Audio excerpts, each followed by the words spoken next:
beaucoup Luc pour l'invitation. Bonjour à tout le monde. Je suis ravi d'être ici pour vous présenter les formes de lupus érythémateux systémique chez l'enfant.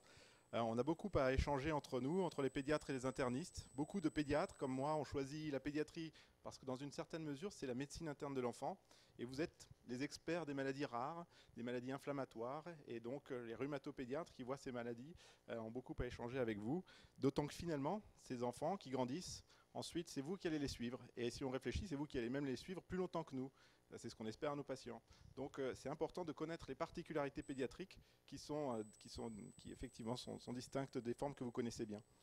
Alors, le lupus de l'enfant, dans les différents textbooks, dans les livres, on dit que c'est 10 à 20% des formes de l'adulte, en pourcentage sur la prévalence. Et finalement, il y a une étude sur le registre de l'assurance maladie qui révèle qu'en fait, ces formes sont encore plus rares que ce qu'on imaginait. Les formes proprement parlées pédiatriques, eh bien 0 à 5 ans, la prévalence est 0,06%, 0,10 ans, 0,2, 0,73. On est vraiment à des niveaux de pourcentage de patients lupiques qui ont moins de 18 ans qui sont extrêmement faibles. Donc c'est vraiment une maladie rare. Le lupus, c'est une maladie rare. Le lupus pédiatrique est une maladie extrêmement rare.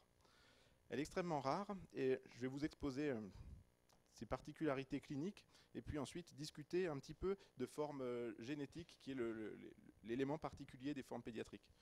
Donc elles sont rares, ça on est d'accord. Le lupus pédiatrique, c'est aussi sévère, et c'est plus sévère que les formes de l'adulte. C'est plus agressif. D'autant plus que ça commence tôt, ce sera plus agressif. Et puis à mesure qu'on se rapproche d'ailleurs d'un début du lupus tôt dans la vie, plus le sexe ratio est équilibré, plus le rapport entre garçons et filles est équivalent à 1, si bien qu'on imagine que les facteurs responsables du développement du lupus chez les très jeunes, eh bien, il y a surtout la génétique finalement et très peu l'environnement, les facteurs hormonaux. Alors la sévérité du lupus, les signes finalement, les signes vous les connaissez, on a les mêmes critères diagnostiques ACR, les manifestations cutanées, articulaires, rénales, systémiques, elles sont communes avec les formes de l'adulte. Mais c'est plus sévère, et les raisons pour lesquelles c'est plus sévère, c'est que ce lupus systémique, il a une atteinte rénale qui est plus importante que dans les formes de l'adulte. Dans la cohorte française, on avait repris avec Brigitte Badermenier 150 patients, 40 avaient une atteinte rénale, et on se rend compte, maintenant qu'on les suit, ces patients, en fait, il y a près à 10 ans de suivi des enfants qui ont un lupus, près de 90% ont fait une atteinte rénale. Énorme, c'est vraiment très très élevé. Et puis l'autre aspect de l'atteinte systémique sévère, ce sont les atteintes neurologiques. Et donc ces patients avec lupus font aussi des neurolupus beaucoup plus fréquemment que l'équivalent chez des patients adultes. Alors la mortalité, on avait aussi repris les cas de mortalité du lupus à l'âge pédiatrique. Ils sont décédés enfants de leur maladie lupus. Et donc on a des décès élevés par cause de pancréatite. C'est une des causes, finalement, c'est la plus fréquente sur notre cohorte de 12 malades qui sont morts à l'âge pédiatrique. Donc c'est 12 sur à peu près 150, donc c'est quand même aussi un taux de mortalité qui est assez élevé. Et puis c'est une mortalité précoce, une mortalité à l'âge pédiatrique. Ensuite, c'est les autres causes que vous connaissez aussi, d'embolie pulmonaire, infarctus, et les causes infectieuses chez les patients qui sont très immunodéprimés. Et on a souvent besoin, nous, de traitements agressifs qui vont les immunodéprimer de manière importante, qui sont nécessaires pour contrôler leur maladie. Et encore quelques mots sur le traitement. En fait, est-ce qu'il est très singulier, le traitement? Est-ce qu'il est différent de celui que vous conduisez? En fait, on s'inspire énormément des protocoles de l'adulte. Notre stratégie, c'est d'avoir un traitement agressif. C'est des formes sévères, donc c'est des formes essentiellement rénales pour la plupart, donc c'est les mêmes protocoles que chez l'adulte, c'est le protocole NIH, c'est Aspreva pour le MMF, et puis Eurolupus pour les formes diminuées de cyclophosphamide. On essaye, dans la mesure du possible, d'épargner le cyclophosphamide pour ces patients, pour le risque de gonadotoxicité, donc on comprend bien.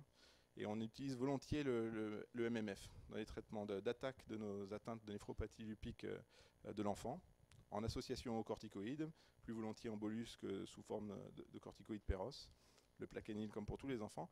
Et puis, on a aussi, je dirais encore plus que pour l'adulte, l'objectif d'avoir des traitements ou de trouver des combinaisons qui épargnent la corticothérapie.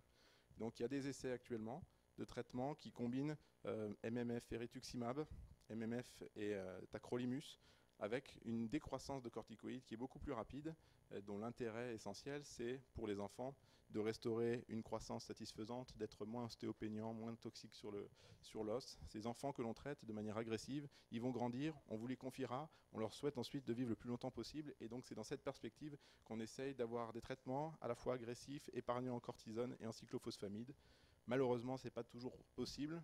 C'est devant des formes très sévères, des neurolupus, des atteintes digestives très graves. On continue à traiter ces enfants avec des mesures classiques que vous connaissez bien. Alors, sur le devenir de ces enfants, ça aussi c'est un grand enjeu qu'on partage, c'est qu'est-ce qu'ils vont faire ensuite. Ces lupus de l'enfant, ils ne sont pas tout à fait pareils que les lupus que vous suivez. Et c'est très important quand vous allez voir vos patients lupiques de savoir à quel âge ça a commencé. Plus ça commence tôt, je dirais plus la maladie est agressive, plus il faudra les surveiller de près.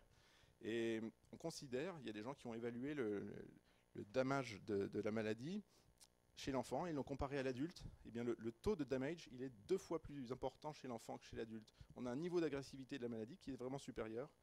On a ces problèmes d'athérosclérose que vous connaissez aussi, d'ostéoporose, de fractures, d'autant plus qu'ils ont eu une corticothérapie au moment du pic de masse osseuse. Et puis, donc, le retard pubertaire, le retard de croissance, tout ça, c'est assez lié à la corticothérapie. Les pédiatres, on nous reproche d'être des grands prescripteurs de corticoïdes, mais c'est souvent nécessaire parce que la maladie est très inflammatoire, très sévère et nécessite un contrôle rapide la plupart du temps. Et puis une autre dimension qui a été discutée en introduction, c'est celle de la transition. Et là aussi, on a beaucoup de travaux à avoir en commun, à réfléchir comment cet enfant qui est enfant malade, qui va grandir en se disant je vais vieillir aussi malade, on se construit dans la maladie, c'est très différent. On a besoin d'accompagner ces ados au moment où on vous les transmet pour le suivi. La dimension psychologique de cette maladie chronique qui est assez redoutable, le lupus c'est très sévère avec des poussées qui peuvent survenir de manière impromptue et c'est très important de pouvoir vous passer ces patients à travers des consultations jointes, réfléchir à comment on peut améliorer cette transition et il y a beaucoup de travaux communs qu'on essaie de conduire nous sur Lyon avec l'équipe d'internistes adultes et puis ensuite c'est vous qui allez les suivre finalement et j'espère le plus longtemps possible et plus longtemps que les pédiatres.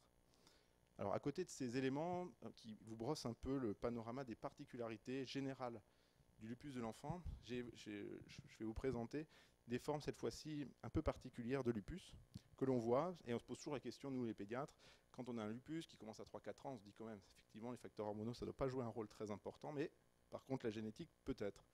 Le lupus, en fait, si vous regardez, parmi vos patients, 10 à 12% de vos patients avec un lupus ont un apparenté de premier degré qui a aussi un lupus.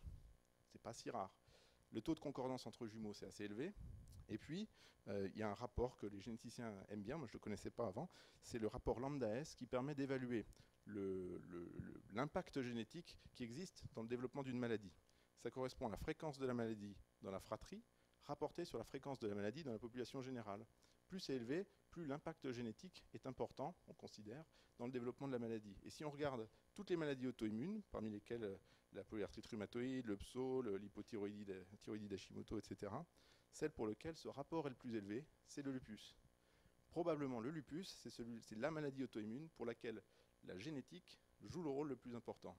Et alors le lupus pédiatrique, forme très rare, probablement la génétique joue un rôle majeur. Et je vais vous dérouler quelques causes génétiques de lupus, dont certaines, je suis convaincu, vous connaissez. Donc il y a 3 grands groupes de lupus qu'on dit lupus monogénique. Il y a les déficits en complément. Il y a vraiment un nouveau champ des lupus qui est totalement passionnant en termes de physiopathologie et de compréhension de la maladie, qu'on appelle les interféronopathies. Je ne sais pas si vous avez déjà entendu parler de ce terme. Et puis il y a d'autres maladies associées à un déficit d'apoptose qui vont conduire à un lupus. Et quand on a un lupus de l'enfant, on pense toujours à ces 3 grandes familles de causes génétiques et on se pose la question, est-ce que ce patient peut rentrer dans le cadre de l'un ou l'autre? Alors les déficits en complément, en fait celui-ci, c'est pas un scoop, c'est pas très nouveau.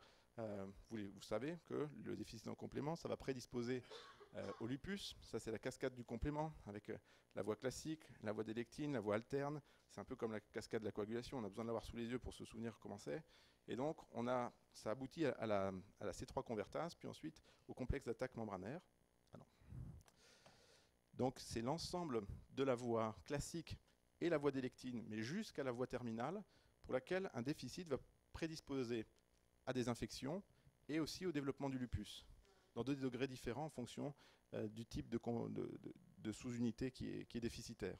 On considère que, globalement, tous lupus confondus, les lupus de l'adulte, de l'enfant, 1% sont liés à un déficit en complément. Donc il faut se poser la question quand même régulièrement. La pénétrance est variable. Déficit en C1Q, c'est presque tout le temps associé à un lupus. C4 un peu moins, C2 beaucoup moins, C3 c'est une pénétrance beaucoup plus faible. Et les complexes d'attaque membranaire, c'est extrêmement rare, ce type de déficit. Quand est-ce qu'il faut y penser? Quand le lupus commence tôt dans la vie, et puis quand on a des infections. Alors il y a déjà un surrisque infectieux lié au lupus, à la lymphopénie, à l'activité de la maladie, aux immunosuppresseurs, mais un enfant qui va faire, ou un adulte, jeune adulte qui va faire beaucoup d'infections, probablement il faut se poser la question du déficit en complément, en particulier s'il ne régularise d'ailleurs jamais son C3 ou C4 en dehors des poussées. Ces déficits en complément, ils sont volontiers avec des atteintes cutanées au premier plan, et ils n'ont pas nécessairement de titre d'auto-anticorps très élevé. Donc ça c'est un deuxième élément qui peut vous aider. Ensuite, en fonction des fractions, on décrit des formes différentes. Donc la forme la plus sévère, c'est le déficit en C1Q. C'est volontiers des neurolupus d'ailleurs, à début précoce. Tous les gens qui ont un déficit en C1Q, en général, ils ont un lupus. Et c'est des formes assez agressives. Le déficit en C4, c'est un déficit combiné, c'est particulier. Le C4, il y a deux sous-unités, il est sous forme de duplication sur les chromosomes. Donc des fois, on en a 4 copies, 3 copies, 2 copies. Mais en fonction du nombre de copies, probablement, on a une susceptibilité au lupus. Ça, c'est assez clair. C'est plus volontiers des lupus familiaux, à début pédiatrique, donc plus précoce. Et puis, on a aussi le déficit ensuite en C2, qui est plus tard dans la vie. Tous ne sont pas malades, pénétrance incomplète. Et puis enfin le déficit en C3 avec une pénétrance aussi beaucoup plus faible. Alors ce que ça nous enseigne est de connaître ou de se souvenir que le complément peut prédisposer lorsqu'il est déficitaire au lupus, c'est le rôle du complément. Le complément c'est très utile à plein de choses. Ça sert à solubiliser nos complexes immuns circulants. On fait une infection, on va avoir la prise en charge par le complément qui aide à éliminer ces complexes immuns circulants, à éliminer les corps apoptotiques. Et puis plus récemment, on s'est rendu compte aussi que le C1Q, c'est une fraction qui a un rôle immunorégulateur. Vous savez, le lupus est très lié à l'interféron alpha. Et c'est quoi qui fabrique l'interféron alpha? C'est essentiellement les cellules dendritiques plasmacytoïdes. Et le C1Q, c'est un effet inhibiteur de la production d'interféron alpha par ces cellules dendritiques. Donc il y a un effet vertueux du C1Q également. Et si bien que lorsqu'on n'a pas de complément, eh bien, on va voir des dépôts de complexes immuns circulants dans les tissus, une accumulation des corps apoptotiques qui vont être autant d'ADN circulant qui vont pouvoir stimuler le système immunitaire. Et puis on a un défaut de ce contrôle sur les cellules plasmacytoïdes qui induisent une hyperproduction d'interféron alpha. En fait, dans un sens, ces formes génétiques, ça nous enseigne énormément sur comment on développe un lupus et qu'est-ce qui conduit à l'auto-immunité systémique. Alors, les interféronopathies, donc autre grande famille de lupus qu'on rencontre en pédiatrie, mais des fois le diagnostic est aussi plus tardif, et peut-être vous en poserez aussi des diagnostics d'interféronopathie, c'est encore des maladies génétiques. On les appelle interféronopathie parce qu'elles ont en commun cette hyperproduction d'interféron alpha.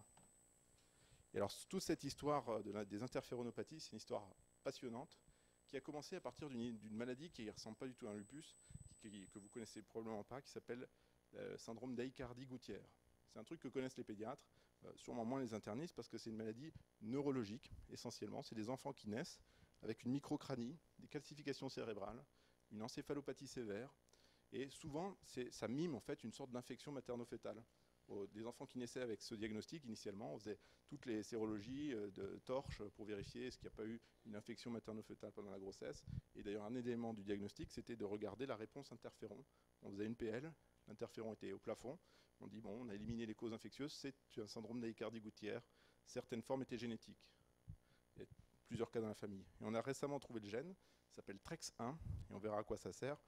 Et ces patients, ils ont intrigué les gens qui s'intéressent à l'auto-immunité parce qu'un tiers d'entre eux faisaient des manifestations auto-immunes systémiques, un peu pseudolupiques, avec des atteintes cutanées, des engelures, et certains même des glomérulonéphrite, des atteintes authentiquement lupiques. Alors il y a des gens qui se sont dit, bon, on a une maladie génétique qui commence très tôt, surtout un tableau neuro, mais des choses qui nous rappellent le lupus. Il y a aussi une forme de lupus engelure. Est-ce que certains lupus engelure peuvent avoir une mutation dans TREX1, même s'ils sont bien au niveau neuro? La réponse est oui. Certains lupus engelure sont génétiques par mutation de TREX1. Puis d'autres se sont dit, moi j'ai de l'ADN de tous mes patients lupiques, je vais jeter un coup d'œil, c'est un nouveau gène qui vient de sortir. Et selon les cohortes, il y a des patients entre 0,5 et 2% des cohortes de lupus adultes sans atteinte neuro particulière qui ont une mutation dans TREX1, ce qui en fait la première cause génétique de lupus avant celle des déficits en complément. Je ne sais pas si vous avez déjà entendu parler de TREX1, mais finalement c'est une des causes génétiques les plus communes de lupus. Alors, les interféronopathies, elles ont comme éléments qui peuvent vous aider cette atteinte neuro, au premier plan dès qu'ils sont petits, mais pas toujours. Le retard mental, des calcifications cérébrales. Si on fait un scanner, on ne le voit que sur le scanner, pas sur l'IRM. On voit des calcifications cérébrales. On peut avoir des engelures aussi au niveau des extrémités. Et puis, depuis, il y a une ribambelle d'autres gènes. C'est pour ça qu'on les appelle les interféronopathies. Finalement, peu importe de connaître toute cette liste. C'est d'identifier devant des symptômes, calcifications, anomalies neurologiques, paraparésie, des choses comme ça, évoquer que ça puisse être ce champ de maladie d'interféronopathie. Plusieurs gènes sont décrits. Le dernier, qui date de à peine un mois, c'est STING, avec des atteintes pulmonaires au premier plan très sévères. Mais finalement, il y a tout un panorama différent d'auto-immunité systémique, avec des anticorps antinucléaires, des anti-DNA. Et il faut savoir les évoquer devant ces éléments cliniques. Le rôle de TREX1, pourquoi je vous disais que c'était vraiment passionnant, c'est parce que c'est une enzyme intracytoplasmique qui joue un rôle dans le métabolisme des acides nucléiques. Alors les acides nucléiques, moi je croyais que c'était que dans le noyau. En fait non, on en a tous dans le cytoplasme. Mais on n'en a pas beaucoup parce que TREX1, ça nous le coupe en petits morceaux et ça métabolise notre acide nucléique qui est dans le cytoplasme. C'est un système vertueux, on coupe notre acide nucléique qui est dans le cytoplasme, c'est très bien. Qu'est-ce qui se passe quand on ne l'a pas ou qu'elle ne marche pas, qu'elle ne fonctionne pas?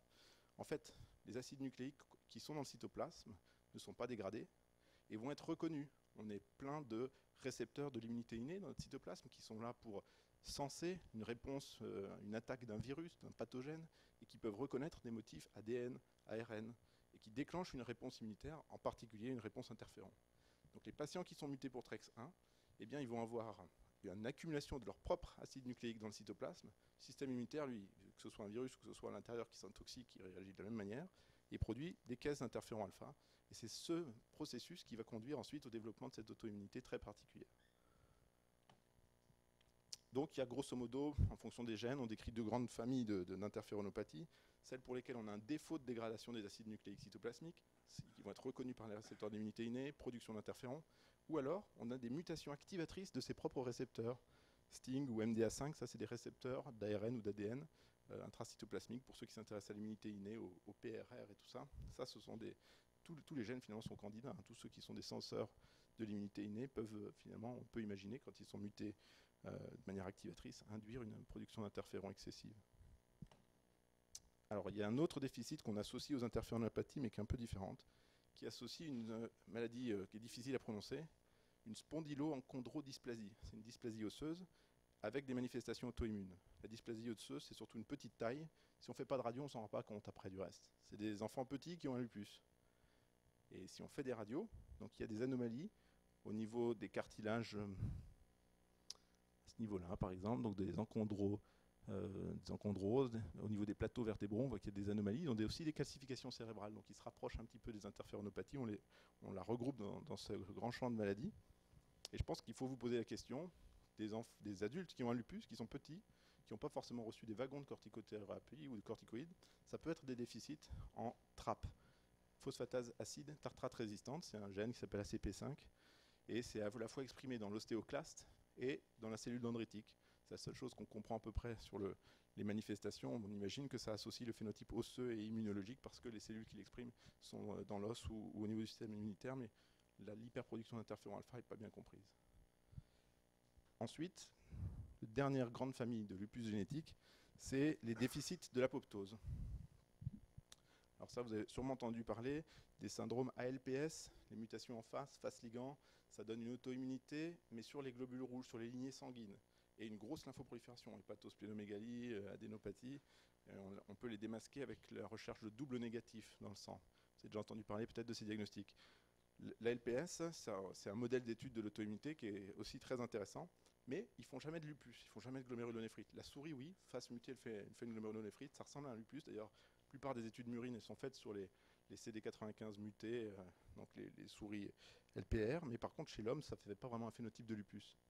Mais récemment, on a mis en évidence un autre déficit de l'apoptose qui, lui, donne bien un lupus. Il s'appelle PKC-delta, la protéine kinase C-delta. c'est encore un peu du jargon, mais c'est une protéine qu'on a identifiée. Alors, l'histoire familiale, vous voyez l'arbre génétique, c'est super important de faire des arbres, ce que disait Pierre Cartier ce matin, mais ça peut vraiment vous mettre sur la piste d'une maladie génétique. Alors là, on n'était pas besoin d'être un généticien pour imaginer que ça puisse être génétique. 3 lupus chez les enfants, 2 niveaux de consanguinité, bon, début très précoce, glomérulonéphrite, lésions cutanées, vascularite cérébrale, et puis chez une lymphoprolifération initiale, mais qui n'a pas posé trop de problèmes, évolution favorable sous corticoïdes. Et donc on a fait de l'exome sequencing ciblé. En fait, on a recherché l'ensemble des gènes codants. Maintenant, le pouvoir génétique nous permet de faire sur une seule famille des recherches génétiques très puissantes pour essayer d'identifier des mutations ponctuelles. Et on est tombé sur une mutation sur ce gène-là, PRKCD, qui code pour cette protéine kinase C-delta, dont vous n'aviez jamais entendu parler avant de venir ici, mais qui est une protéine qui est très utile pour la tolérance. Elle est exprimée, alors on a vu, ça c'est des scores qui décrivent que c'était bien pathogénique, l'acide aminé qui était modifié, il est très conservé jusqu'à, je pense que c'était la levure, donc c'est assez solide, on imagine que ça va être pathogénique. Donc cette protéine, à quoi elle sert? Elle est impliquée dans l'apoptose. Elle est pro-apoptotique. Et elle n'est pas exprimée n'importe quand, à n'importe quel moment. Ça, c'est un peu un schéma de l'ontogénèse des lymphocytes B. Les lymphocytes B, ils sont faits dans la moelle. Ensuite, ces lymphocytes B immatures, pour la majorité d'entre eux, ils sont autoréactifs. Et on a des processus qu'on comprend moins pour les T que pour les B que pour les T. Mais il y a quand même un système de sélection de nos B autoréactifs qui sont à mesure éliminés par délétion clonale, par réarrangement des VDJ, etc. Et donc, on a déjà dans la moelle un bon écrémage de nos lymphocytes B autoréactifs. Ensuite, ils passent dans le sang. On appelle ça les B transitionnels. Et ces B transitionnels, eh bien, ils expriment, c'est la cellule qui exprime le plus de PKC delta, très fortement. PKC delta, molécule pro-apoptotique. Et ils vont, lorsqu'ils reconnaissent de manière spécifique avec leur récepteur B, BCR, l'auto-antigène, ils vont connaître une délétion clonale. Donc, ces lymphocytes B transitionnels qui sont autoréactifs, qui passent dans la circulation et qui reconnaissent les antigènes du soi, hop, grâce à la protéine kinase C delta qui est exprimée, ils vont être éliminés. Alors, si elle n'existe pas, cette protéine pro-apoptotique, tous ces lymphocytes B autoréactifs vont regagner le follicule, le ganglion, et vont pouvoir ensuite conduire au phénotype de lupus. Ces patients, si on fait un immunophénotypage, ils ont une augmentation des B immatures et ils ont un défaut des B mémoire. Ça nous met un peu sur la piste. Donc ils ont une anomalie de cette différenciation lymphocytaire B. Ça se fait, on peut le faire en consulte. Vous demandez un immunophénotypage B. Alors on ne veut pas juste les CD20, CD19 comme ils font toujours, il faut dire les immatures et les mémoires. On veut les CD27 et puis les immatures et les transitionnels. Et ensuite, on avait ensuite démontré qu'il y avait une résistance à l'apoptose dans des lignées lymphoblastiques de patients. On a regardé ce qui se passait, donc les histogrammes blancs et les noirs. Noir, c'est quand on ajoute à ces lignées lymphoblastiques en culture du ligand de récepteur B spécifique. Chez des lignées lymphoblastiques normales, ça les fait mourir. Ça induit l'apoptose. Mais chez nos patients, si on leur met des wagons de ligands de BCR, finalement, ça ne leur faisait pas grand-chose. Donc c'était le témoin in vitro de cette résistance à l'apoptose. Donc, depuis, il y a d'autres patients qui ont été décrits. Il y a donc ces 3 enfants, il y en a 2 autres par 2 autres équipes différentes qui ont des phénotypes de DICV, de lymphoprolifération BV. Probablement, on va alimenter encore le phénotype avec de nouvelles descriptions, mais c'est une authentique maladie avec lymphoprolifération et lupus, c'est un vrai lupus. Donc si vous avez des patients qui font un lupus et qui font une lymphoprolifération associée, c'est rare, mais peut-être que dans certains cas, ce sont des formes génétiques. Et même une des hypothèses dans le développement du lupus, c'est que peut-être, comme pour le cancer, certains patients ont une hétérozygosie. Ils vont bien, jusqu'au jour où ils ont un lymphocyte B qui fait une deuxième mutation, sur PKC delta par exemple. Et ils vont développer une authentique résistance à l'apoptose, persistance de clones autoréactifs et développement d'un lupus. Alors, en conclusion de cette présentation sommaire des lupus à début pédiatrique, donc on commence à les suivre, c'est vous qui les suivez ensuite. Il faut retenir que c'est plus sévère, il faut des traitements agressifs, les pédiatres sont obligés de le faire, ne nous en voulez pas si les patients en ont les conséquences ensuite, c'est pour contrôler leur maladie, on est tenu de le faire. On a beaucoup à travailler sur la transition et réfléchir à comment nos ados malades, on peut vous les transmettre de manière satisfaisante, que ça se fasse correctement, qu'on puisse avoir aussi ces retours, ces échanges qui nous importent. Nous, on veut savoir ce qu'ils deviennent, ça nous aidera à nous améliorer sur nos pratiques. Et puis, vous aussi, pour l'accompagnement du patient, c'est très bien qu'on fasse des consultations jointes. Et puis, pensez à ces formes génétiques. qui ne sont pas si rares que ça, en tout cas pour les pédiatres que nous sommes. Je vous remercie.